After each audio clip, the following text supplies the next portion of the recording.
삼성인문학연구단 22차 로컬리티 컬로키움을 시작하도록 하겠습니다. 오랜만에 연구 교수님들하고 연구원 선생님을 모셔놓고 컬로키움을 하니까 굉장히 기분이 좀 설레네요. 오늘 강연을 해주실 강윤재 교수님에 대해서 간단하게 양력을 소개하고 시작하도록 하겠습니다. 강윤재 교수님은 현재 동국대 다르마 칼리지 부교수님으로 재직 중이시고요. 전공 분야는 과학 사회학입니다.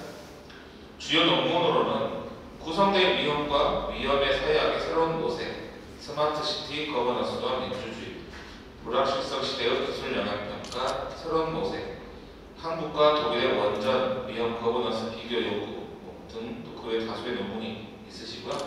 저서로는 세상을 바꾼 과학 문제, 그리고 또 그 외 다수의 역사가 있습니다.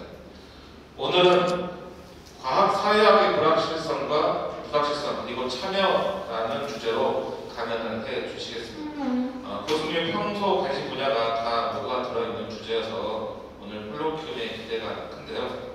발표 시간은 50분 내외로 계획했지만 저희가 정해진 시간이 6시까지이니까요. 정해진 시간 안에 원하시는 만큼 하셔도 크게 무리는 없을 것 같습니다. 그럼 박수로 강윤재 교수님을 맞이하겠습니다.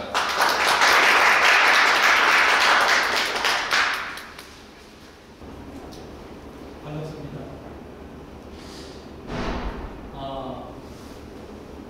광주는 제 삶에서 굉장히 큰 영향을 미친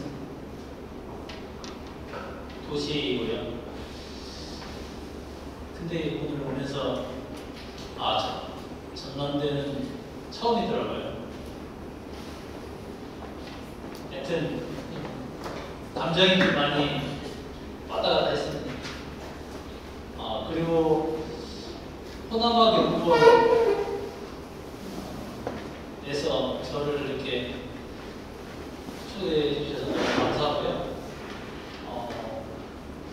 좀 어떤 말씀을 드려야 도움이 될까 생각해 봤는데, 이렇게 여기 참여하고 계신 교수님들 제가 잘 알지는 못하지만 전공 분야들이 철학, 사회학, 역사, 인간을 대상으로 수련하니 다른 분야인 것 같습니다. 당연히 호남학이라는 게 매우 필요한 연구 분야인 것 같고요. 근데 그런 관점에서 보자면 호남에는 많은 요소들이 있죠. 사람도 있고, 그다음 땅도 있고, 환경도 있고, 물질도 있고.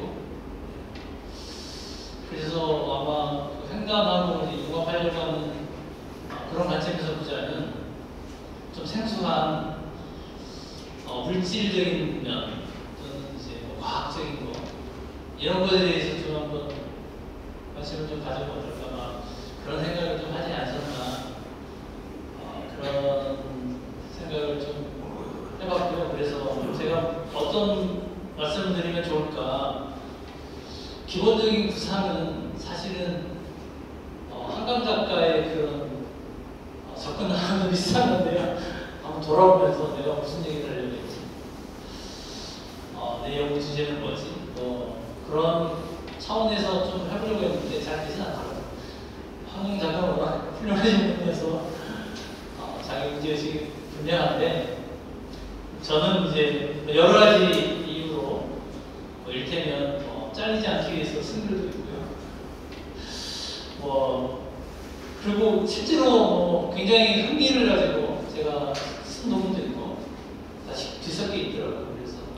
그리고 눈치 빠르신 분들은 아셨겠지만 지금 과거에 지금으로 치면 과거에 쓴 논문의 성격과 지금의 좀 관심들이 좀 달라지는 좀 있고, 그래서 일관성이 이렇게 계속 일관성 있게 이렇게 논문을 써오고 그러지는 않았던 것 같습니다. 그런 부분에서 제가 뭔가 대단한 얘기를 하기는 좀 어려울 것 같고요. 그런 기대를 하셨으면 좀 접어주셨으면 좋겠고요.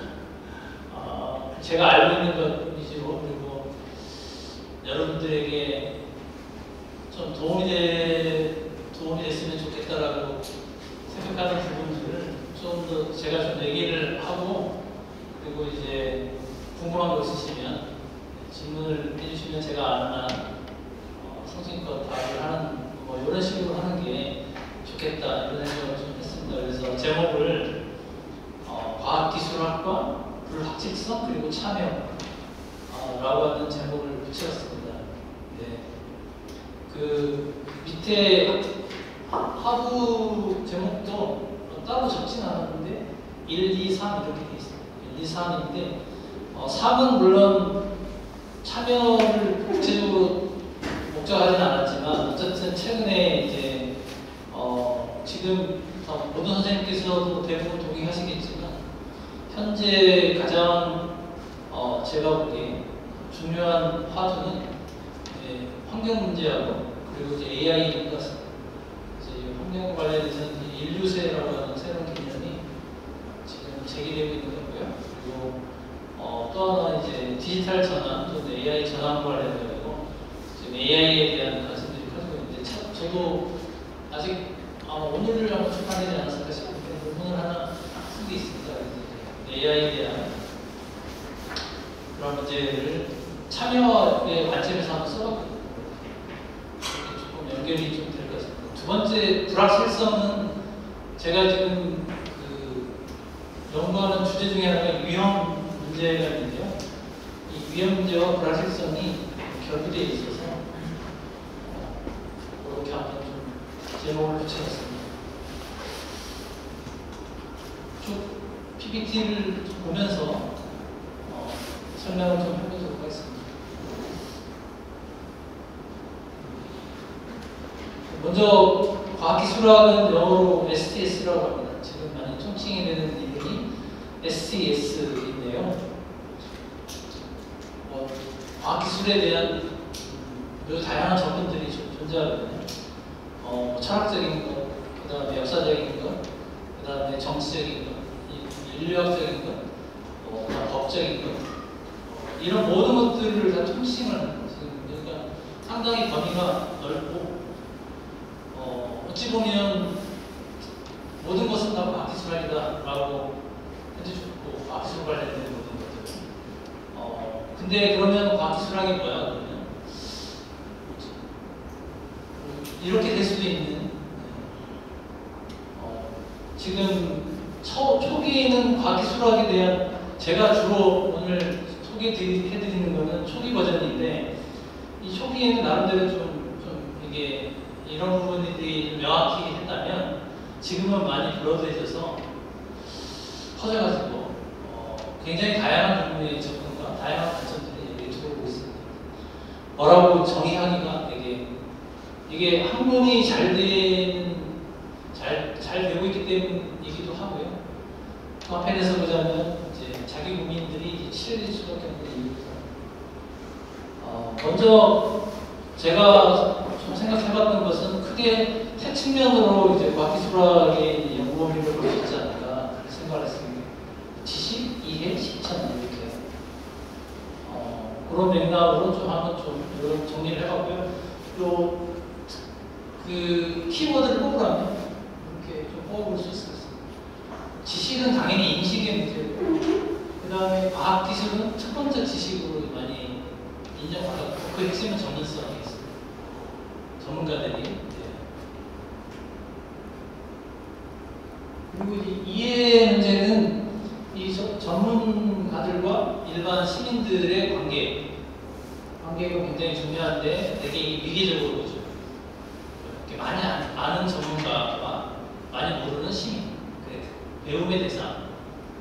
그러니까 대중이 초점이 되고, 그리고 소양이라고 리터러시 문제가 여기서 많이 나옵니다. 그리고 실천 문제는 상당히 실천의 의미는 이걸 실행으로 번역해도 좋을 정도로 좀 어떤 가치지향적인 것이라기보다는 어떤 형태적인 활동적인 측면까지 포괄하기 때문에 상당히 폭넓은 개념을 쓰이고 있는데 저는 이제 그 중에 꼽으라면 패러다임이라고 하는 인식의 측면도 있지만 패러다임 패러다임이 원래 처음에 토마스 쿤이 제기했던 문제의식은 뭐였냐면 과학을 슈드비로 보지 말고 오투투 또는 이제 어떤 당이나 이런 걸로 보지 말고 이스로 보자. 그러니까 진짜 과학자들이 어떻게 과학을 하고 있는지를 한번 봐보자 라고 하는 그런 문제의식에서 이 패러다임이라고 하는 개념을 도출한 거거든요. 그러니까 그런 측면에서 보자면 한편에서는 이식적인 측면도 있는데 또 다른 한편에서 보자면 실제 과학이 뭔지에 대한 관심에서 비롯된 개념이기도 한 것 같아가지고 둘 다 포함될 수 있을 것 같고요. 또 하나는 이제 참여 또는 수기 이 개념이 이제 많이 나옵니다. 수기, 딜리버러티브, 데모크라시 얘기도 많이 나오고요. 그러니까 최근에는 뭐 실천에 또 하나 더 붙잡은 거버넌스 이런 것도 여기 포함되어 있습니다. 좀 과정을 지금 어떻게 생겨났는지에 대한 부분들을 좀 간단히 설명드리면 60년대 전까지만 해도 특히 미국 같은 경우에는 과학이 굉장히 뭐랄까 희망찬 미래를 이제 보장해주는 그런 것으로서 미국 시민들에게 굉장히 인상이 깊었습니다. 이건 좀 인류사의 비극이긴 하지만 참 만들어가지고 전쟁에 승리를 했고 그 다음에 세계의 패권을 잡았고 플라스틱 혁명 같은 그런 것들을 통해 가지고 일상생활에서 엄청난 변화를 이제 겪게 되거든요. 그러니까 과학이라고 하는 것에 굉장히 보무돼 있었고 천양 일주에 심지어는 뭐 원자력 같은 경우도 개인 자동차에다가 소형 원자력을 달아가지고 날아다니는 이런 꿈을 꿀 정도로 상당히 그 낙관적인 그런 분위기가 강했는데 60년 넘어오면서 변화가 생깁니다. 그래서 이제 다 아시는 얘기입니다. 이런 식의 변화들이 쭉 있어가지고 과학에 대한 이제 소위 98이라고 하죠. 98 혁명적인 그런 분위기와 히피 문화 카운트 컬처라고 하죠. 반문화적인 어떤 분위기들이 결합이 되면서 과학도 과학에 대한 어떤 문제식들 비판적인 어떤 관점들이 강화가 됩니다. 그런 어떤 분위기가 60년대에 조성됐었고요. 그런 차원에서 처음에 과학기술에 대한 문제의식은 사이언스 테크놀로지 소사이어티라고 하는 사회적인 어떤 영향이랄지 어떤 사회 문제화하는 이런 어떤 측면들, 뭐 무기랄지 이런 것에 대한 비판적인 관점들, 또 환경 파괴랄지 뭐 이런 것에 대한 소위 사회 운동적인 측면이 좀 더 강조되는 그런 전통이 먼저 좀 시작됐고요. 그래서 대학교에서 교양과정 같은 걸로 나옵니다. 대학교의 과학기술에 대한 교양과정이 처음에 프로그램으로 많이 나오셔서 그리고 나중에는 지금 우리가 통칭하는 STS라고 얘기하는 그게 약간 표기가 좀 다르잖아요. 그래서 이 두 가지 흐름들이 초기에 이렇게 좀 생겨났다 이런 거고요. 그런 어떤 흐름을 두고 이제 스티븐 플러 같은 사람은 이제 하이스체 로처치라고 이제 표현합니다. 이제 모교회, 저교회 뭐 이런 건데 아시겠지만 모교회는 좀 뭔가 여기서 보자면 밑에 STS적인 관점이고요. 그러니까 뭔가 학문적이고 지적이고 이런 전통이라면 로처치는 이제 대중종교, 사회개혁이라든지 이런 거에 강조는 위쪽 관점들 그런 것들이 이제 지금 큰 흐름의 배경을 이루고 있고요. 그리고 구체적으로는 아까 이제 과학기술학과 과학사회학이 뭐냐면 과학사회학이라고 과학을 사회학적인 관점에서 이제 분석하기 위한 신호인데 그 출발점은 이제 스트롱 프로그램이라고 합니다. 데이비드 플로라는 분인데 에든버러 대학교에 사이언스 유닛이라고 하는 그 학과를 만듭니다. 그래서 이제 거기서 에든버러 학파라고 불리는 사람들인데 그 사람들이 나름대로 제시한 프로그램이 이제 스트롱 프로그램. 왜 스트롱하냐면 그때 보시겠지만 그 기본적인 핵심은 과학기술 사회 3분임으로 사회적 요인을 설명해야 된다라고 하는 거거든요. 그래서 이게 아주 강하다는 겁니다. 수평하게 나가야 된다. 네. 얘기가 굉장히 할 건 나는데 이게 어쨌든 이런 네 가지 코저리티, 인과적으로 인과성이 있어야 된다. 그 다음에 임파서빌리티, 공평하게 해야 된다. 그 다음에 대칭적으로 해야 되고 성찰적으로 해야 된다. 이 네 가지 원리를 이제 제시를 합니다. 이 네 가지를 준수하면서 어떻게 사회적 요인이 과학적인 지식의 이제 어떤 생성이나 어떤 이를테면 주옥이 논쟁하고 있는 주 과학 이론 중에 A와 B가 있다면 왜 A가 이겼는지, 왜 B가 졌는지를 똑같은 요인을 가지고 설명해야 된다. 이런 식의 얘기입니다.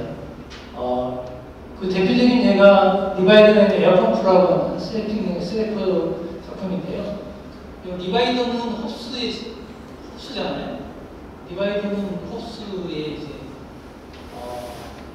상징적인 왕권을 얘기하는 거고요. 에어펌프는 로버트 보일이라는 사람이 있어요.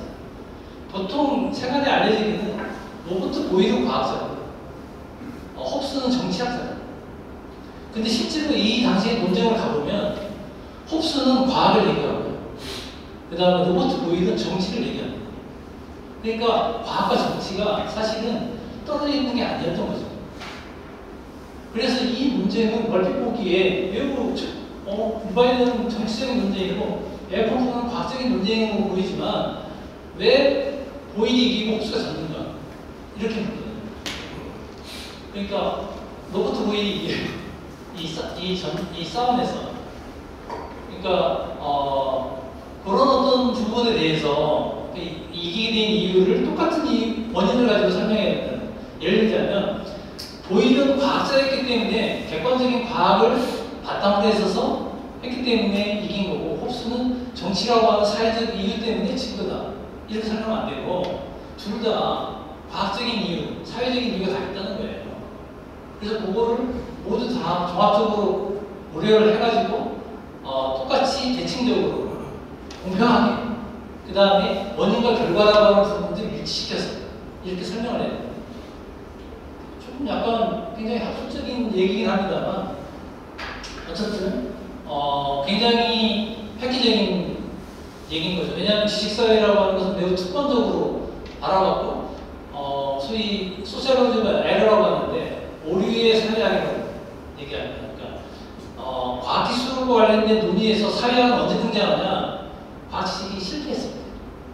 과학지식이 잘못된 과학지식이라고 판단이 났을 때 어떻게 등장하냐? 사회적인 뭔가 오물이 또는 여기 어떤 나쁜 요인들이 여기 끼어들어가지고 이를테면 이 과학자는 매우 양심적으로 열심히 실험을 했는데 그 왕이 얘 마음에 안 든다고 얘 제재를 가해서 이 과학이 성공할 수 있는데 실패했다. 이런 식이에요. 그러니까 성공할 때는 왜 성공했냐? 사회적인 요인은 가져오지 않아요. 그거는 자연을 잘 발견해서 그것을 잘 대변했기 때문에 성공한 거다. 이렇게 얘기를 하고 실패할 때는 사회적인 요인을 갖고 가요. 사회적인 이런 이유 때문에 실패한 거예요. 이런 식으로 그러니까 과학 지식에 매우 특권을 부여하는 거죠. 그래서 이 수업 프로그램 그렇게 하면 안 된다.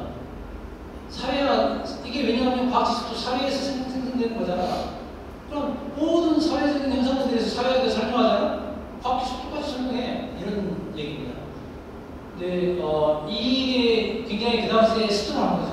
매우 강한 입장이었고 그래서 그렇게 하다 보니 너무 이게 이중론적인 논쟁으로 하고 사회 실천적인 측면에서 보면 별로 그렇게 도움이 되지 않는다. 그러니까 현실적인 어떤 문제에 우리가 조금 더 주목해서 그런 문제를 고쳐나가기 위해 노력할 필요가 있다라고 주장하시는 분들이 위크 프로그램이라고 하는 약간 넷플릭스죠.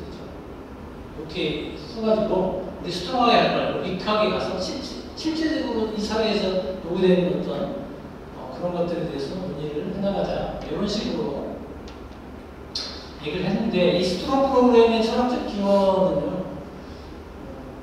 철학하시는 선생님도 계시니까 잘 아시겠지만 보통 이제 과학적 방법이라는 게 있는데 이게 과학이 왜 특별한지 얘기를 해주거든요. 과학은 가설을 세우고 그것을 관찰이나 실험을 통해 가지고 이 진위 여부를 판별하고 그래서 이 증거를 놓고 그 증거와 가설을 갖다가 검증하는 방식으로 이 증거가 가설을 입증하면 참으로 받아들이고 입증하지 못하면 거짓으로 버리는 이런 과정을 통해서 참으로 확인된 지식만 쌓아 올리기 때문에 과학은 매우 탄탄한 그런 어떤 지식 체계다라고 이제 얘기를 해왔는데 과학 철학자들이 그렇게 얘기를 해왔는데 실제로 과학 철학자들 내에서도 이런 귀납의 한계랄지 관찰의 이론 이전성이랄지 증거의 과속 일정성 같은 이런 논리적 한계로 인해서 과학 지식은 이를테면 반증 가능성에 대한 얘기 들었었죠. 칼라코가 반증 가능성을 제기할 수 있는 이유가 이런 논리적으로 이게 귀납이라고 하는 그 자체가 갖고 있는 한계가 존재하기 때문에 연형처럼 확실한 팩트라고 주장할 수가 없어요. 모두 까마귀는 지금 모두 까맣다라는 이 명제는 입증될 수가 없어요. 왜요? 무한히 뒤로 갈 뿐이잖아요. 가령 100년 후에 수승해가지고 생명공학자가 하얀 까마귀를 만들면 이건 틀린 게 되지 않았습니까? 이런 식의 나름의 이제 논리적인 한계가 존재하고 그리고 결정적 실험, 재현 이런 것들은 과학적인 논쟁을 종결할 수가 없다라고 하는 이런 것들이 이제 밝혀지면서 이 과학 지식이 특별한 과학 지식에 대한 새로운 해석들을 우리가 할 필요가 있다라는 문제식들이 커졌던 것이고요. 그런 가운데 이제 토마스 콩이 이제 과학혁명의 구조라고 하는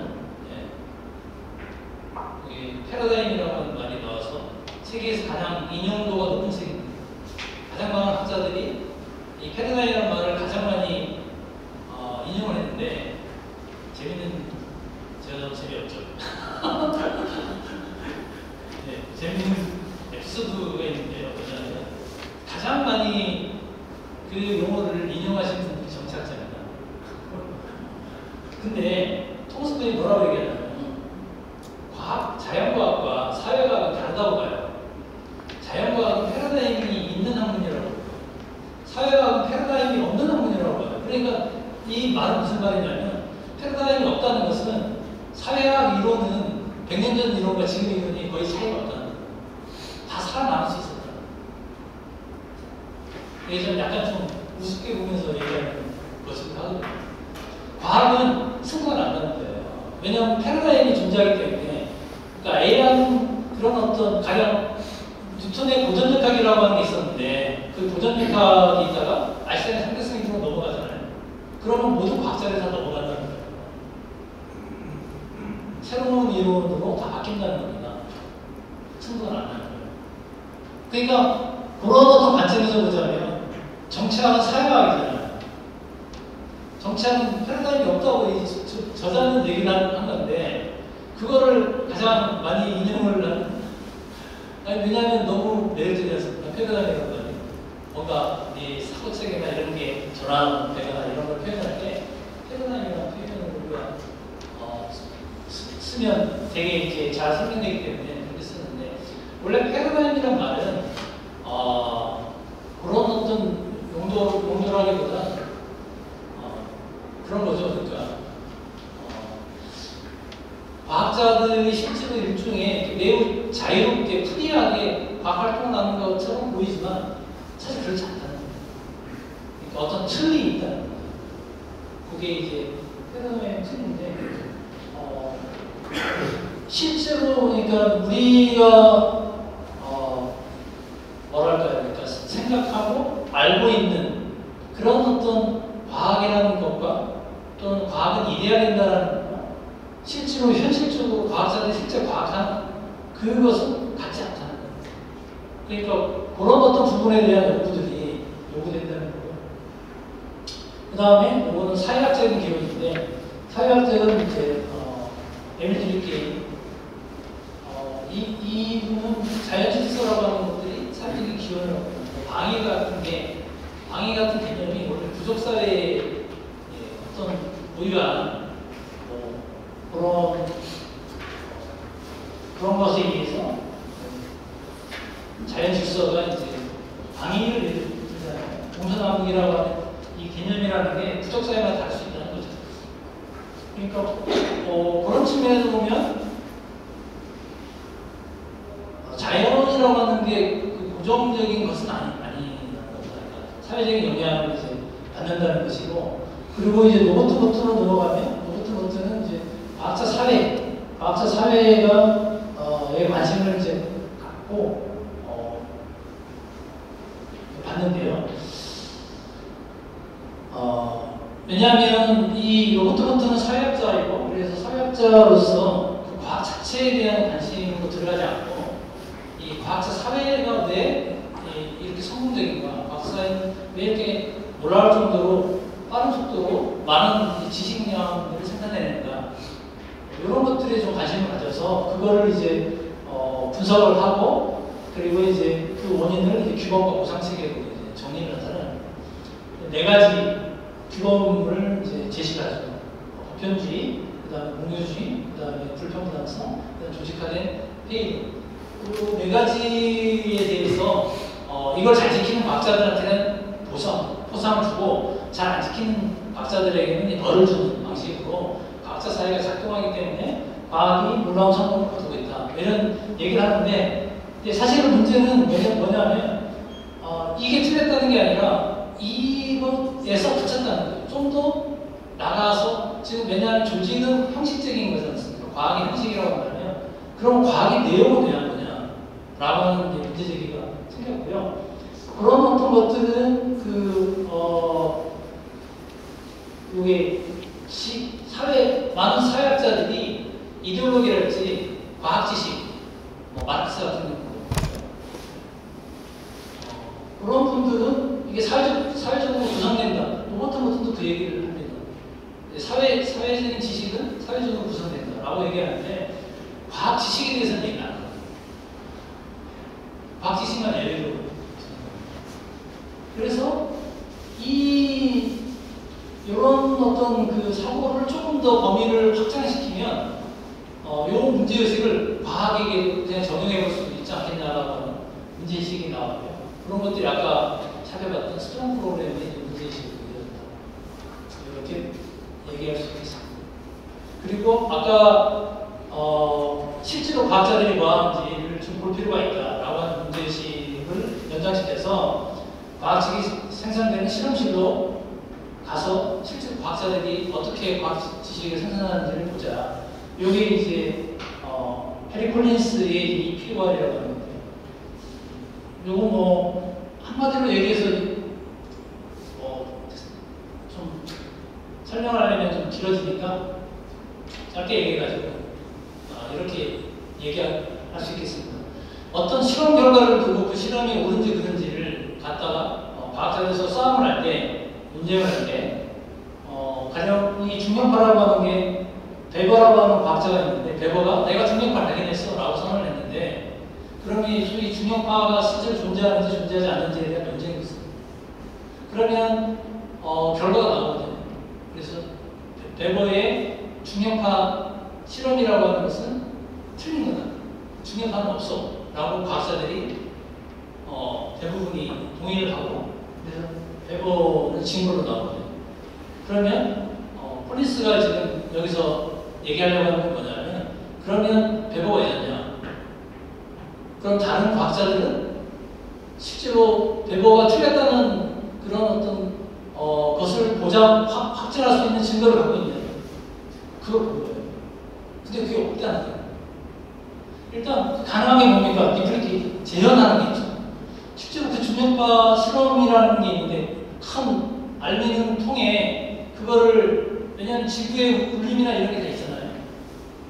그런 거 다 이렇게 차단한 매우 정교하게 만들어진 큰 알미늄 통이 있고요. 그 옆에 이렇게 침이 있어요. 이렇게 선을 그을 수 있는. 그래서 만약에 중력파가 여기에 감지가 되면 내가 선을 이렇게 그어요. 파동을 쫙 그어요. 그렇게 되도록 장치입니다. 이 장치를 가지고 내가 실험을 했고, 그래서 결과를 냈고, 그래서 중력파가 있어 라고 이제 베버가 발표를 했어요. 그러면 실제로 그 장치가 작동하는지 안 하는지를 상대면 되잖아요. 근데 과학자들은 그걸 안 합니다. 왜요? 그거 해봤자 내 실적이 안 돼요. 웃기죠? 우리가 재현이라고 하는 건 과학에 갖고 있는 매우 강력한 근거잖아요. 증거잖아요. 실제로 봤더니 잘 안 하더라는 거예요. 그리고 익스페리먼트스 리그레스라는 게 뭐냐면 가령 이 중력파가 실제로 중력파 때문에 이 중력파 때문에 생긴 건지 생기지 않은 건지를 실제로 알 수가 없다는 거예요. 이게 좀 복잡한 과정인데요. 네. 왜냐하면 거기에 많은 그걸 뭐라고 그럴까요? 그러니까 다른 요소들이 개입해 들어와서, 네. 그러니까 딱 이 부분이 중력파 때문이라고 하는 것을 입증해내기 어렵다. 그게 이제 그렇고요. 그리고 실제로 택신달리지라고 하는 게 이게 암흑제라고 하거든요. 그러니까 과학자들은 우리가 생각할 때 대단히 머리가 명석한 사람처럼 생각되는데 아니고요. 일벌레들이 유령 기계를 다루고 이게 잘 할 수 있는 실력이 있는 거예요. 그러니까 이 실력이 차이가 납니다. 그러니까 가령 예를 들면 A라는 실험실에서 대단한 성과를 내잖아요. 그럼 B라는 실험실을 어떻게 하는 거예요? 가서 배우는 게 아니고요. 그 사람 배워요. 네. 몸에 익은 손맛 있었어요. 손맛. 이 손맛이 나타나는 게 택신달리지고 실제로 과학자들에게도 말로 표현할 수 없는 공식화되지 않는 그런 암묵적인 어떤 지식들이 작용한다는 거예요. 이런 거를 종합해보면 어떤 얘기가 되냐면 중립파의 그 논쟁에서 봤더니 어떤 과학자가 굉장히 유명한 과학자가 배가 틀렸어! 라고 얘기하더래요. 학설들이. 그러더니 거기에 동조하는 과학자들이 생겨나더래요. 이게 좀 어찌 보면 되게 너무 제가 너무 추격해서 얘기하는 것일 수 있는데 원리는 그거. 그리고 결정이 나온 거예요. 배가 틀렸어. 근데 말이 안 되잖아요, 이게. 이게 무슨 얘기입니까? 임의재판 했다는 얘기예요. 물론 이게 그냥 우리가 생각하는 근거 없는 그런 거랑 틀립니다. 왜냐하면 이 중력파와 관련된 많은 이론적인 작업들이 이미 있었고, 그리고 많은 과학자들이 생각하는 것들이 있는 거예요. 그리고 그 안에 자기들 그 과학사 사회 내에서의 이 사람은 어느 정도 지위가 있고, 이 사람은 특발이 있고, 이런 것들이 다 있는 거예요. 이런 게 그냥 생각합니다. 그거를 보여주는 거거든요. 그래서 과학지식이라는 게 우리가 생각하는 만큼 객관적으로 생산되거나 이런 게 아니고 여기에 많은 사회의 정치적인 이런 것들이 들어가는 거예요. 그걸 이제 보여주는 거죠. 그리고 또 하나의 의문은 아까 잠깐 들었는데 라투르도 나오고 이게 1979년도에 네오트리 라이트라고 하는 인류학자의 시선으로 실험실에서 실제로 과학지식이 어떻게 생산되는지에 대한 민속지 연구를 합니다. 그거를 바탕으로 해가지고 나중에 이런 분야들의 연구들이 계속 이루어지는데 실제 과학이 어떻게 이루어지는가를 이제 보기 위한 연구들이 이제 많아집니다. 그리고 라투르의 이런 노력들을 근대 이분법을 이제 넘어서기 위한 노력으로 가죠. 솔직히 저는 라투르 공부를 좀 했는데요. 잘 모르겠더라고요. 솔직하게 말씀드립니다. 너무 어렵습니다. 제 머리로는 잘 이해가 안 되는데 제가 이해하는 정도는 엔터네트 시어리라고 하죠. 행위와 연결망 이론이라고 하고 라투르의 유명한 책이 이제 프랑스의 파스텔레이션 이게 84년이고요. 매우 재밌는 논증입니다. 그리고 근대적 이분법인 정신, 정치, 사회, 자연, 인간, 비인간 이런 부분들을 우리가 다시 이게 왜 생겼을까? 그리고 그걸 우리가 어떻게 봐야 되는가에 대한 논의들이 위에 대부분이 모던이라고 합니다.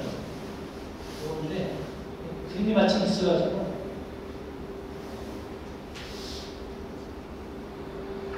일단 이 두 번째 이분법을 보면 이 가로로 지은 선은 뭘 의미하냐면 실제로 우리가 하는 것과 우리 인식의 차이를 얘기하고 있습니다. 실제 우리가 하는 건 뭐냐? 번역을 하는 거예요. 번역은 쉽게 얘기하자면 우리 활동을 통해 가지고 우리가 세계를 알게 되는 또는 세계에 대해서 우리가 우리의 네트워크를 넓히기 이런 거, 인공위성을 띄우고 뭐 그런 거죠. 그럼 전쟁 무기 만들고, 그 다음에 뭐 과학, 주로 현대 사회에서는 과학적인 어떤 산물들이 있죠. 그래서 우리가 얻게 된 어떤 능력이랄까요? 네. 우리의 힘이랄까요? 그런 것들은 다 이 번역을 통해서 이루어지는 겁니다. 그러니까 우리 편을 만드는 거죠. 관계를 만들고, 탄광을 갖다가 탄광에서 거기서 이제 지하장을 캐는 것도 그렇고, 리튬에서 뭘 뽑아내는 것도 그렇고, 뭐 이런 것들이 다 번역입니다. 이게 그러니까 뭔가 연결을 맺어서 소위 이게 액션 네트워크를 만드는 거죠. 근데 실제로 우리의 인식은 뭐냐면 위에 있습니다. 위에 소위 주당 이게 번역이 작업이고, 두 번째는 뭐냐면 이걸 트리피케이션 하는데, 데카르트 선생님 이후에 우리가 이원론이라고 하는 것을 장착했었습니다. 그래서 우리의 사고의 습관이 두 개를 나누면 인간적인 있고 비인간, 정신과 육체, 습관적으로 이렇게 하면서 실제 중요한 이 밑에 있는 이 부분은 우리가 간과하게 되고, 이 간과한 효과가 우리에게 생태위기랄지 환경위기랄지 기후위기 같은 그런 것으로 나타나고 있다. 이렇게 얘기하고 있다. 이렇게 볼 수 있을 것 같습니다. 그러니까 점차적으로 그 비인간에 대한 우리가 너무 뭐라 그럽니까? 인간주의주의 이런 사고에 너무 익숙해져 있고, 또 휴머니즘이라는 것 자체가 인간주의랑 이제 이렇게 좀 많이 연결하는 것 같습니다. 그래서 그렇게 보다 보니 아까 봤던 이 번역의 문제를 우리가 제대로 못 보는 그런 결과를 낳고 있다라는 어떤 반성이 좀 있는 거고요. 그러면서 이제 비인간 사물에게 시민권을 부여하자 이런 식의 논의가 이제 이어지고 있고, 선생님들께서 관심을 갖고 있는 시민물 이렇게 나오는데 제가 잘 모르겠습니다. 그냥 이런 흐름이 있다. 이 정도로. 그 다음에 아까 봤던 이해, 언더스탠딩이라는 측면에서 보면 대중과 과학의 관계에 대한 관심들이 있습니다. 이게 이제 퍼블릭 언더스탠딩 오브 사이언스라고 하는 전 노얄 소사이티, 왕립학회라고 거기서 낸 책입니다. 한편에서는 과학이 굉장히 미기에 속하졌고요. 과학자들 입장에서 보자면 대중들이 과학에 대한 불신들을 많이 하고, 과학자들에 대해서 이렇게 막 투덜거리고, 뭐 이렇게 막 예상 쓰는 거에 대해서 문제 삼고 이런 분위기가 있습니다. 그러니까 이거 왜 이러지? 여러 가지 진단들이 나오는데 그 중에 하나가 우리가 너무 우리만 과학해서 그런가? 같이 좀 알려줄까? 뭐 이런 뉘앙스입니다. 진짜 퍼블릭 언더스탠딩 사이언스의 출발은. 근데 이런 문제의식을 과학 대중화라고 하고, 과학을 대중권로 만들고, 이 얘기는 좀 약간 위기적인 관점이고, 대피식 모델이라고 결핍 모양. 대중들은 과학을 잘 모르니까 전문가들이 채워줘야 돼. 아마 이런 관점에서 POS, 퍼블릭 언더스탠딩 오브 사이언스라고 하는 요게 지금 많이 쓰이는 건데, 어떤 맥락적인 또는 이제 인터랙션한 상호작용들이 이런 어떤 차원으로, 그러니까 시민들, 대중들의 역할이나 위상을 높여서 그들의 이제 활동들을 이제 좀 더 촉구하는 방식으로 바뀌어야 된다. 이런 거고요. 우리나라는 아직도 선형 모형, 또 낙수 효과 이런 게 되게 많죠. 우리는 이런 게 많은데 계속 STS는 이런 문제 제기를 계속 해왔거든요. 이건 참여하고도 관계된 문제여서. 근데 저변은 좀 잘 많이 안 바뀌는 것 같다는 생각을 합니다만, 어쨌든 이런 흐름이 있고요. 이런 차원에서 이제 과학정책에 대한 시민 참여의 노력들이 많이 활성화되고 있습니다. 그래서 기술적 인재 또는 기술적 시티즌십, 이게 저도 좀 얼마 전에 좀 관심을 가졌던 주제인데, 예를 들자면 암에 걸린 분들 있지 않습니까? 암에 걸리는 분들은 그 암에 걸리는 분들의 나름의 이제 그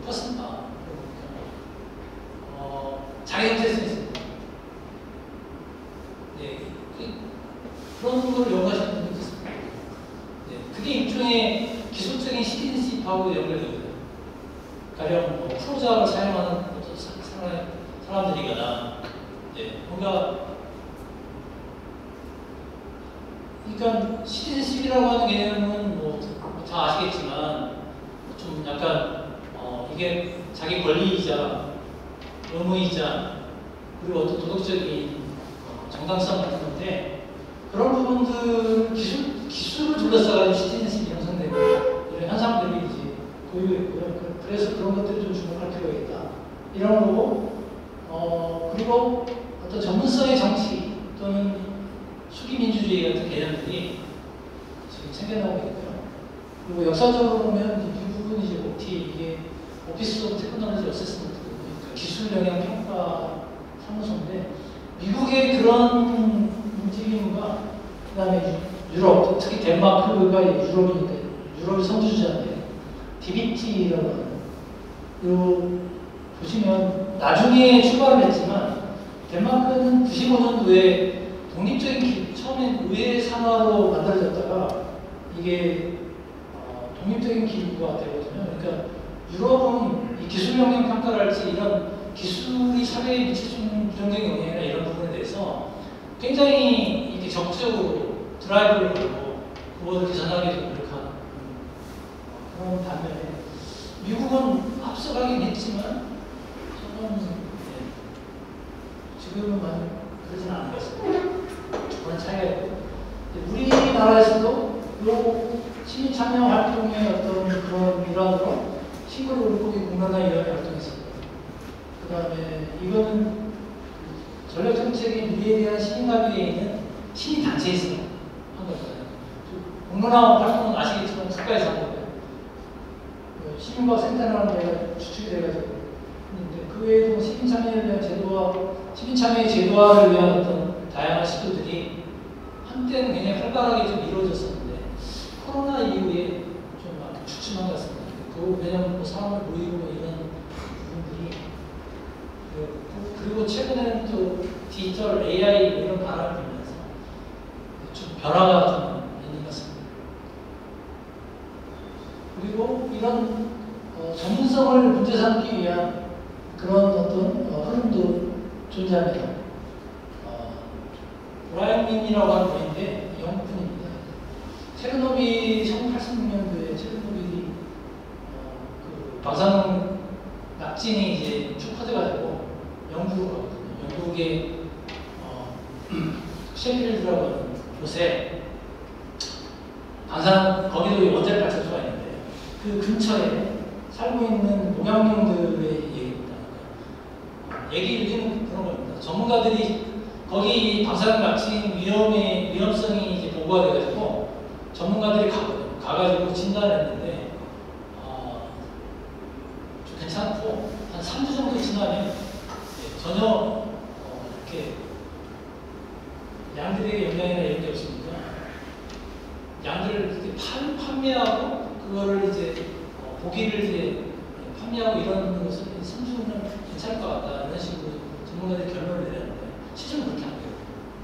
그래서 이제 왜 그러면 전문가들이 틀렸는가, 틀릴 수밖에 없었는가 이런 어떤 문제제기가 나오면서 그거를 이제 사례 분석을 하는데 그 지역에 있는 지역민들은 뭐라고 얘기를 했냐면 좀 그렇게 안 될 것 같다. 사정이 좀 그렇게 전문가들이 예측한 대로 되지 않는다. 라고 얘기를 했는데 나중에 이제 조사가 봐에 따르면 그 지대가 약간 지리적 특성들이 좀 있었는데 전문가들인 경우는 모델화된 이제 그런 진단 방법 같은 것들을 통해서 실제로 가서 제대로 그 지역 사람들의 얘기를 들어본다거나 그런 과정 없이 자기들의 전문 지식에 기초해가지고 진단을 내고 평가합니다. 그러니까 실제로 구체성이 결여되어 있습니다. 그러니까 그 지역 사람들만이 알고 있는 어떤 지식 이런 게 분명히 존재하고 그런 것들이 정책 결정에 매우 중요한 역할을 한다. 라고 하는 부분들이 이제 요 대목입니다. 레이 나르지나 컬러리지 같은 이런 것들은 날리잖아요. 지식입니다. 이것도 그러니까 경험이라는 것도 지식인데 전문 지식에 비해서 뭐 통할하지 않다거나 그런 식으로 좀 부정되는 경향이 있는데 결코 그렇지 않아요. 그러니까 가령 농약이 얼마나 위험한지를 우리가 측정하려면 가령 그 농약의 허용량 있잖아요. 허용량만 볼 게 아니고 그 농민들이 실제로 그 농약을 어떻게 사용하고 어떤 환경에 쓰는지를 다 물어봐야 된다. 실질적인 어떤 그런 그리고 뭐 정보라고 볼 수 있는데 그 사람들이 그러니까 그 실제 현장에서 일하시는 분들이 갖고 있는 노하우나 지식들이 있다는 거예요. 그런 것들을 충분히 알지 못한 상태에서 전문가들은 의사결정하게 되면 틀린다. 그리고 더 큰 사회적 비용이 초래되고 이게 난리가 나요. 그래서 이것 때문에. 그러니까 그런 어떤 사례를 들면서 이 전문성이라는 우리가 다시 좀 볼 필요가 있다. 그런 얘기고요. 그 다음에 이제 과학 지식의 불확실성, 한계를 우리가 직시해야 된다. 이게 불확실성이 나오는데, 이를테면 실험실 과학 같은 그런 정밀한 어떤 측정할 수 있는 환경에 있는 그런 경우는 그래도 어느 정도 정확도를 올릴 수 있지만, 규제과학을 위한 현장에서 이제 실제로 적용되는 그런 과학의 경우는 불확실성이 클 수밖에 없다. 이런 문제의식이고요. 네, 포스트노멀 사이언스는 이따가 그 다음에 이제 요거는 지금 시민 참여와 지식 생산 방식의 변화에 대한 얘기 간단히 얘기할게요. 하이브리드 포럼이라고 하는 건 전문가 위주의 생산이 아니라 이게 근위 측정이라고 하는 그런 근육이 이렇게 비축이 되는 그런 병에 걸린 프랑스 환자들의 사례인데요. 그분들이 가장 큰 불만은 뭐냐면 의사들이 연구를 하지 않아요. 이거를 여러 가지 이유가 있는데 돈도 안 되고 돈을 안 되고 실제로 이걸 해도 별로 자기한테 도움이 될 것 같지 않다는 얘기죠.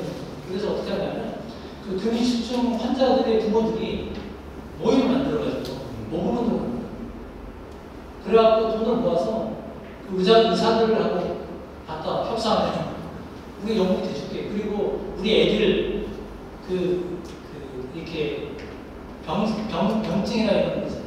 관찰한 기록도 꼼꼼히 기록해가지고 자료를 줄 테니까 너네 연구 좀 해. 이런 식으로 해가지고 결국 근위축증에 대한 어떤 약을 만들고 치료에 굉장히 효과를 냈다는 그런 식으로 이렇게 콜라보를 하는 거죠. 그런 것들이 실제 굉장히 현실에서는 중요한 역할을 할 수 있다. 그런 어떤 예로 하이브리드 포럼이라고 하는 개념을 썼고요.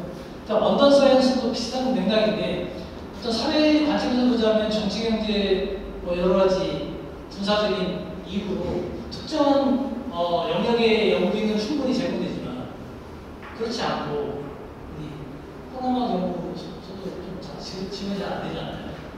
네, 그럼 뭔가 수행되지 않는, 그러니까 수행된 과학만이 아니라 구조적으로 배제된 이런 어떤 차원에서 이 문제를 볼 필요가 있다. 그래서 언더 사이언스라는 말을 썼고요. 이 파스칼이라는 말은 제가 만든 말인데 어떤 참여적인 과학기술 활동 뜻합니다. 시민과학이랄지 리빙랩이랄지 평랩이랄지 메이크업처럼 실제로 시민들이 자기 필요에 의해서 활동을 함으로써 새로운 지식들을 생산해내는 그런 활동들은 전문가들만 이제 참여할 때와 좀 더 생산적이고 효과적이고 그런 모습. 앞에가 너무 길었네요. 이게 제 논문이랑 정리해본 건데 이 부분은 식품 위험에 대한 부분이고요. 그냥 건너가겠습니다. 이건 원전에 대한 부분, 원전은 좀 알죠. 제가 원전에 가서 좀 알고요. 그리고 하필 그때 후쿠시마 원전으로 가가지고 그거에 대한 논의들을 좀 많이 했습니다.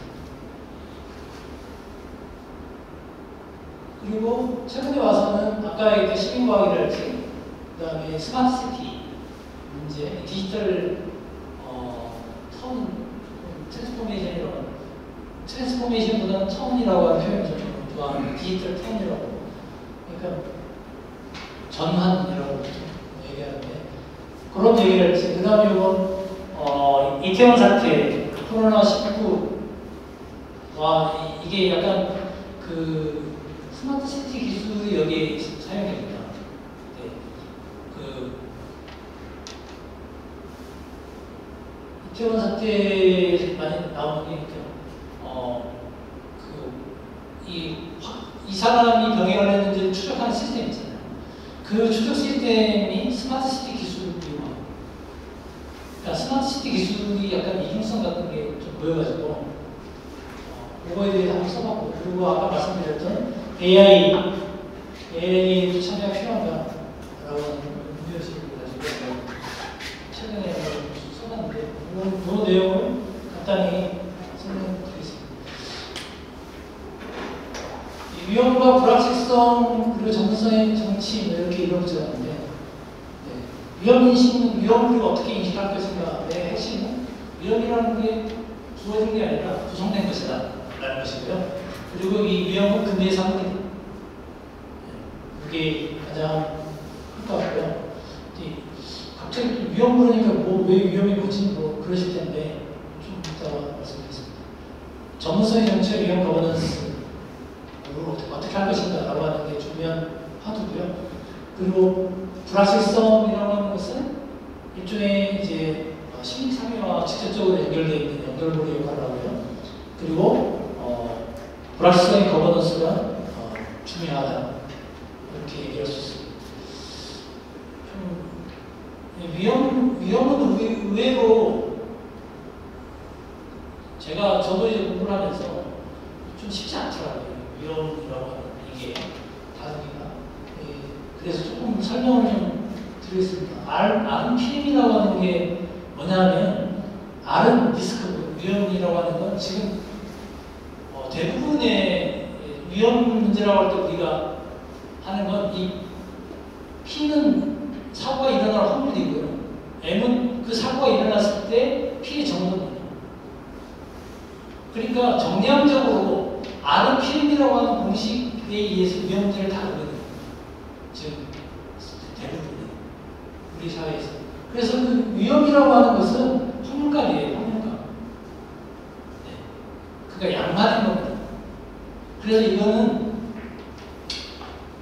만들어진 건데 좀 비싼 용어가 리스크, 데인저, 한테드 이게 지금 번역어가 서로 막 충돌이 일어나가지고 어떤 분은 데인저를 위험이라고 하는 거고, 그러니까 아예 위험 리스크라고 쓰고, 해저드는 위해라고 번역하고, 또 어떤 분은 데인저를 위해라고 하는 거고, 막 섞어 쓰긴 하는데 이게 다 비슷하거든요, 영어가. 근데 영어로 나왔고 그걸 우리가 번역하다 보니 생긴 일인데, 리스크라는 말의 어원은 그 사회학자인 독일의 누만이라고 하지 않습니까? 니콜라스 누만 같은 경우는 이게 한 르네상스 이후에 생긴 일입니다. 이렇게. 그러니까 이분의 주장의 요체는 뭐냐면 이건 근대의 산업이라는 거예요. 리스크란 말이에요. 데인저는 그전에도 있었어요. 근데 리스크란 말은 근대에 와서 생긴 거예요. 그럼 왜 근대에 와서 리스크를 만들었을까? 리스크란 말을 왜 만들었을까? 그 핵심은 잘 보여준 게 통계학 확률이에요. 통계학 확률이라고 하는 건 싫으시죠? 이게 뭐냐? 불확실한 세계를 다루기 위해서 마련된 장치, 과학의 장치예요. 그러니까 그런 측면이 있거든요. 저기 세계에 우리가 만 예측을 하려고 하면 예측이 얼마나 어렵습니까? 그거를 통계학이나 확률은 가령 보험 이런 거 하면 자동차도 매우 정확하게 계산해요. 왜요? 이 기존에 이미 자료들이 있잖아요. 그래서 이거를 자료를 싹 계산하면 기대값이 다 나와요. 그래서 보험료 책정이 다 되는 거예요. 절대 안 망하죠. 네. 그런 어떤 맥락 속에서 이 보험이라고 하는 것은 테크놀로지적 리스크, 위험의 기술, 위험을 다루기 위한 기술이라는 겁니다. 보험이라고 하는 겁니다. 그러니까 보험도 근대의 산업입니다. 물론 그 전부터 보험 형태가 있었어요. 개도 있었고 그 다음에 베니스의 상인, 칼로 어떻게 잘라가면 그런 게 없던 게 아니거든요. 근데 저희 근대적 의미의 그런 어떤 보험회사 성립이 되고, 본격적으로 비즈니스로서 이렇게 기업형태로 활동한 거는 근대에 와서. 하여튼, 그런 맥락이 있는 거죠. 그러니까 이 위험이라고 하는 것은 결국, 우리가 신을 제거했기 때문에, 근대에 와서 신을 제거했지 않습니까? 좀 거칠게 얘기하면, 니체가 짜투스탄에 이렇게 말했다 해서 신 죽였지 않습니까? 그래서 소리는 안 듣죠. 네. 겁나잖아요. 방패막, 보호막이 없어진 거 아닙니까? 그러면 인간이 만든 보호막이 필요한 거예요. 여기 보호막이 뭐죠? 제가 보기엔 보험이에요. 근데 보험이 되게 느낍니다. 자, 화재보험이나, 그 다음에 무슨 상해보험, 또 물건에 대한 보험은 많이 되잖아요. 손해를 대신해 줍니다. 책임보험. 아니, 사람이 죽으면 어떻게 보상합니까? 그러니까 이게 기술이 테크닉이에요. 그런 부분은 우리가 볼 수가 있고요. 그리고 요거 관련해가지고는 그 리스크하고 언서튼티 관련해가지고는 프랭크 라이트가 1922년에 이런 얘기를 합니다. 그러니까 실제 우리가 다루지 못하는 언서튼티는 버려버리고 다룰 수 있는 그런 것만 리스크로 뽑아내는 거죠. 그래서 위험 불확실성을 다루기 위해서 구하는 개념이라고 볼 수 있는 거고요. 그래서 현대에서 위험은 측정 가능하고 계산 가능하고 예측 가능한 양적으로 구성돼요. 그래서 지금 위험 문제를 얘기할 때 많은 전문가들, 특히 이게 위험 관련된 연구를 많이 하는 게 위험 평가 이런 거거든요. 그 부분이 대부분 공대 교수님이거나 자연 교수님인데 그분들의 질문의 핵심은 뭐냐? How safe인데 얼마나 안전해야 충분히 안전하냐? 그러니까 방법은 뭡니까? 여러분 혹시 신문 같은데 살충제 계란 이런 거 나올 때 하루에 몇 개씩 평생 먹어도 괜찮아. 이런 얘기 하셨어요. 기준 얘기거든요. 기준. 1, 30, 이런 거. 기준을 잡아놓고 세이프티 팩터라고 안전 개수라고 하는 거 맞습니다. 그러니까 그 양보다 100배를 상한선을 잡는 거예요. 항산화 쓰는 거예요. 그러니까 그 양보다 100분의 1까지만 허용하는 거예요. 그러니까 안전하다는 거예요. 아니 왜냐하면 위험할 수 있는 그 기준치보다 100배 정도의 안전 요소를 둬가지고 그 100분의 1 이하로 유지한다는 거예요. 그러면 괜찮다는 거예요. 그러니까 이런 식의 접근이 바로 있죠. 만약에 1000분의 1로 갈 수도 있어요. 근데 돈이 많이 들어가요. 그거를 유지하려면. 그래서 그 적정선은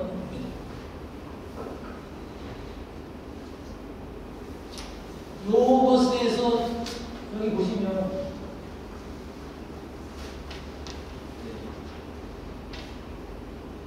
이게 제가 그려놓은 게 있어가지고 잠깐 보여드리는데 보시면 이 위험에 대한 다른 여러 가지 것들을 아마 처음 보셨을 때 복잡한 겁니다. 왼쪽 세 개는 보험 통계적 접근, 독성학, 역학, 확률적 위험 분석. 이거는 이공계 쪽에서 쓴 거거든요. 아까 얘기했던 제가 하우스에이드 세이빙에 대한 질문을 하는 주요 범위. 첫 번째는 보험이고, 두 번째는 코로나19. 그렇게 일어났을 때 이 방법을 씁니다. 그리고 세 번째는 원전사고 일어나고 하면 이런 거 다룰 때 쓰는 건데, 오른쪽에 보시면 경제학, 심리학, 사회학, 문화학 이런 게 있잖아요. 이게 위험에 대해서 새로운 어떤 관점으로 접근을 하고 있는 게 생겨나고 있는데, 예를 들면 아까 How safe is saving 되지 않습니까? 근데 이 질문을 바꿔요. 어떻게 해요? How fair is saving? 얼마나 공정해야 충분히 안전한가라는 질문을 바꿔요. 그러면 매우 다른 얘기가 나와요. 그러니까 위험이라고 하는 게 뭔가 이 계산된 값이 아니고 사람들마다 느낌이 다르다. 그리고 그게 문화에 따라서 미국에서는 총기에 대한 위험을 덜 느끼지만 우리는 엄청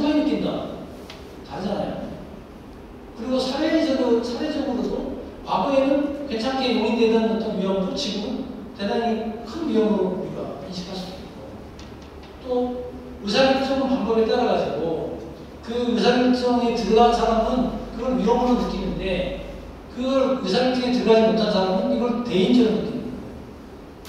이게 무슨 얘기냐면, 위험으로 느끼는 사람은 그 손해와 이익에 관계를 본다는 거예요. 근데 대인적으로 느낀다는 얘기는 이거는 결사반대야 돼요.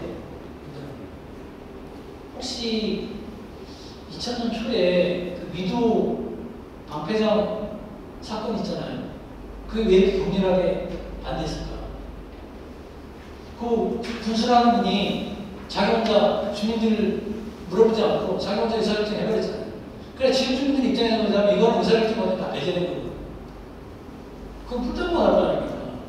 그래서 이게 위험이라고 하는 게 정가가 됩니다, 자기들한테. 얘가 우리한테 그냥 감수해. 경제적인 이득 이런 게 있으니 이거 우리 감수하자. 사람들이 그거를 용인이 안 돼요. 그러니까 손해와 이익으로 보고 벨팅을 할 대상으로 보는 게 아니고 죽어도 용인하지 못할 그런 것으로 봤기 때문에, 그런 인식 체계가 그렇게 됐기 때문에 좀 약간 사회적으로 그런 식으로 뻥튀기 되는 경우가 있지 않습니까? 광우병 것도 그렇고, 또 어떤 전문가들 입장에서 보는 쪽에서는 저거는 뭔가 성공이 있거나 뭔가 야로가 있어서 그런 거다, 이런 식으로 얘기하잖아요. 그 다음에 후쿠시마 원전에서 방사능 유언비어 막 그런 얘기 막 있지 않습니까? 저도 논문에 썼었는데, 네, 사실 그렇게 보면 안 되거든요. 유언비 아니고요, 사람들이 방황지입니다. 당연히 그런 상황이나 환경이나 구조가 되면 사람들이 그렇게 반응을 해요. 똑같잖아요. 그게 이상한 게 아니고, 그거를 우리가 자꾸 이거를 봐서 그런 거예요. 제가 왼쪽에 공학적이고 이 과학적인 관점에서 봐서는 심리학적으로 보다 사회적으로 보다 문화적으로 왜 다른 얘기가 되거든요. 그러니까 위험을 좀 다각도로 봐야 되는 것이고, 그 매개의 불확실성이, 그래서 불확실성의 정치가 있는데, 예를 들면 기후위기에 트럼프가 왜 이렇게 큰 소리 칠 수 있는지 아세요? 기후위기 사기야 그러잖아요. 네, 불확실성이 존재합니다. 과학자들이 이게 실제로 환경운동을 하시거나 그런 분들은 매우 화를 내요. 불확실하지 않다, 팩트다 라고 얘기하는데, 아니에요. 엄밀하게 팩트라고 볼 수도 있지만, 이렇게 소위 구멍이 숭숭숭 뚫려 있어요. 그러니까 예를 들자면 대표적으로 이런 거죠. 이산화탄소가 증가해서 온도가 올라갔다, 말이 되잖아요. 근데 온도가 올라가서 이산화탄소가 증가했다도 말이 돼요. 이건 다르잖아요. 좀 왜 그러냐면 둘은 상관관계가 있어요. 근데 인과관계는 있지 않아요. 어떻게 있죠? 이런 문제가 있는 겁니다. 실제로 이 지구 시스템인데, 이 지구 시스템 자체가 워낙 복잡하고 거대해서 우리가 이거에 대한, 아까 잠깐 얘기를 드렸는데, 이걸 실험실로 우리가 지구를 갖고 가가지고 실험실 안에서 우리가 연구를 할 수는 없잖아요. 네.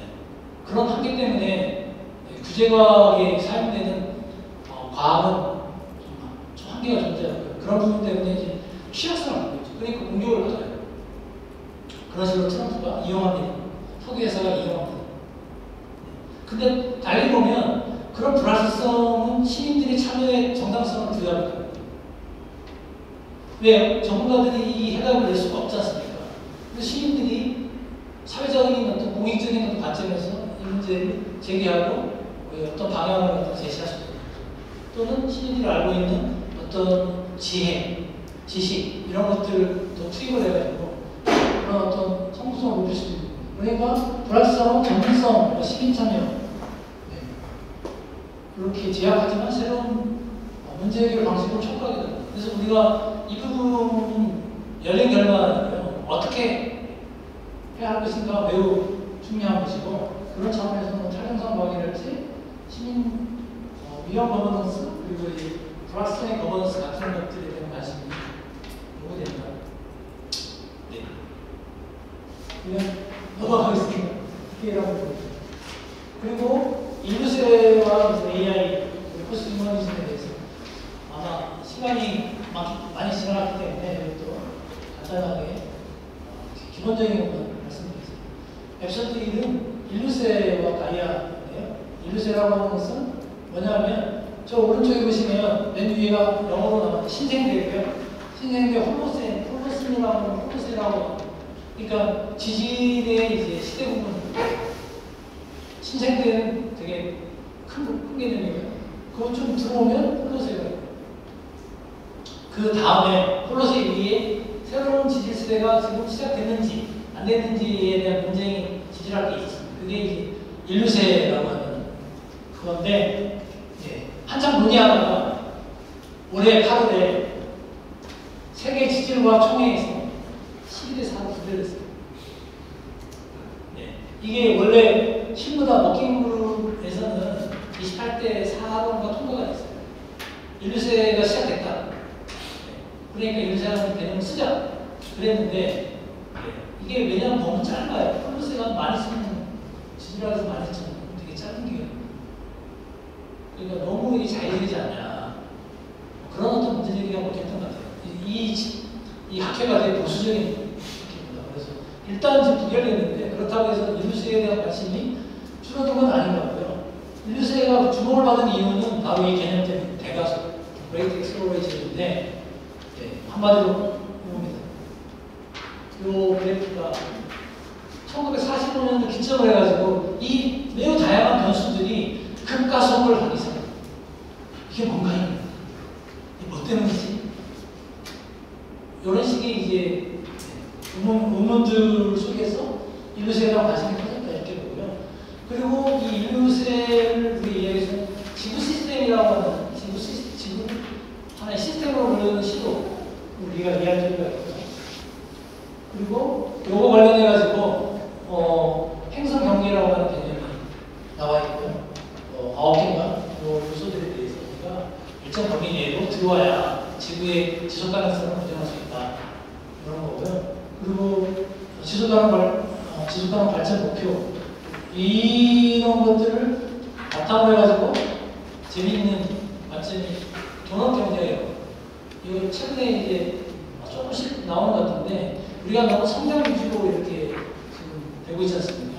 탈성장에 대한 논의도 있는데 이거랑 좀 배를 같이 하면서 실제로 우리가 지구에서 생존하려면 바깥쪽은 생태위기, 환경위기 쪽, 생태적 한계에 대한 좀 고려가 필요하고 그다음 밑에는 보면 사회적인 사람들이 소위 비권 문제랄지 생존을 위한 어떤 사회적 평등이랄지 그런 어떤 사회적인 가치를 반영한 그런 요소들에 대해서 우리가 확보할 필요가 있습니다. 선진국은 어떻게 되냐면 밑에는 부족하지 않겠죠.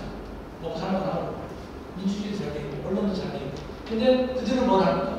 이산화탄소를 많이 풀어내고 소비가 많잖아요. 그래서 생태 위기를 촉진하는 그런 어떤 경향이고요. 반면에 후진국은 생태적인 부분은 없죠. 그 사람들이 오히려 피해 나오잖아요. 근데 밑으로 내려가보면 물 부족하고 빈곤 문제도 있고 그럼으로써 인간다운 삶을 이제 보장받지 못하는 거죠. 그런 요소들을 동시에 고려하기 위한 그런 전략이 요구되고요. 그런 것들에 대한 촉구를 하는 게 이제 종합적인 시도라고 볼 수 있습니다. 그 다음에 인공지능에 대한 얘기는 유령노동 이 책이 있고요.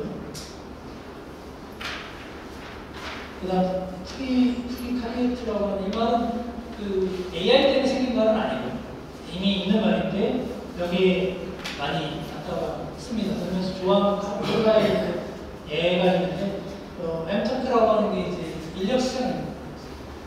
거기에 하루 10시간씩이라고 5만 원처럼 받거든요.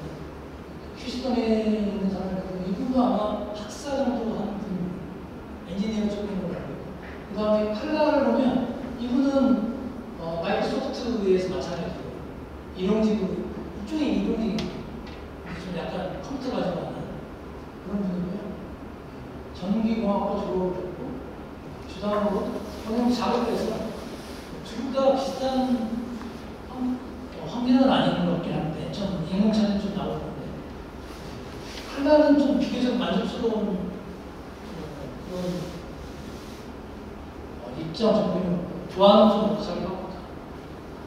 이런 식으로 이 인력들이 운영이 되면서 프롤레타리아트인데 굉장히 위험에 처해 있는 단단한 그런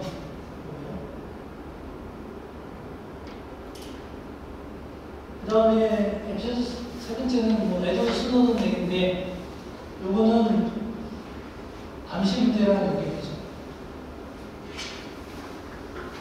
그래서 이 감시 문제는 스마트 시티라는 얘기입니다.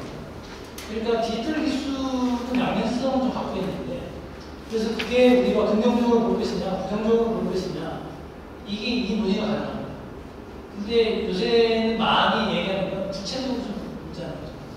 이게 그냥 부정적인 측면도 있고 긍정적인 측면도 있지만 그거를 방관적으로 이렇게 보면서 이렇게 될까 저렇게 될까를 공평할 게 아니고 실제로 구체적으로 그거를 어떻게 우리가 여기에 개입을 들어가고 주장을 하고 그래서 만들어내는 여러 관점으로 보자는 얘기를 많이 하고 대표적인 예가 캐나다 토론토 주민들이 이제 어떻든 스프론트라고 하는 여기 좀 스마트 시티 사는 약간 버려진 그 항구의 어떤 일정 구간인데 쓰레기만 투기되고 있는 그런 구역을 깨끗이 청소를 하고 거기다가 스마트 시티 기법을 도입해서 노변도시, 수변도시 만들고 거기에 이제 근데 CCTV 설치하고 이런 장치를 하려고 했는데 주민들이 그 CCTV 문제상으로 반대했어요. 인권 침해, 프라이빗 침해다. 그래가지고 그때 싸웠습니다. 79년도에 결국 이게 구글에서 한 거잖아요. 구글에서 구글의 이제 사이드 워크랩스라고 여기서 이게 시도한 건데, 그러니까 명목적으로는 비즈니스상에게 별로 돈이 안 될 것 같다라고 하면 실수를 했어요. 근데 사실은 그 많은 내부적인 평가는 뭐냐면 지역 주민들의 이제 반발에 물러선다. 이런 식의 그러니까 우리도 스마트 시티 사업 많이 하거든요. 우리도 스마트 시티는 지금 시티 사업을 많이 합니다. 이건 세종, 지금 부산 국가시청 사업을 여기 잘 되고 있는 걸로 알고 있습니다. 근데 다 좀 생각해볼 필요가 있죠. 여러 가지 면에서 이 시티 사업을 하느냐가 아니라 어떻게 하느냐 중요한 거고요. 누구를 위한, 무엇을 위한 스마트 도시인지, 시티인지, 우리가 기할 바는 뭔지, 그러니까 어떤 스마트팜 같은 이 스마트팜이거든요. 스마트팜 한편에는 도시농업으로서 각광받고 있는데 또 친환경적인 농업이기도 하고, 근데 과연 이게 지속 가능한 방법인지에 대해서 좀 필요할 것 같습니다. 일단 이 정도로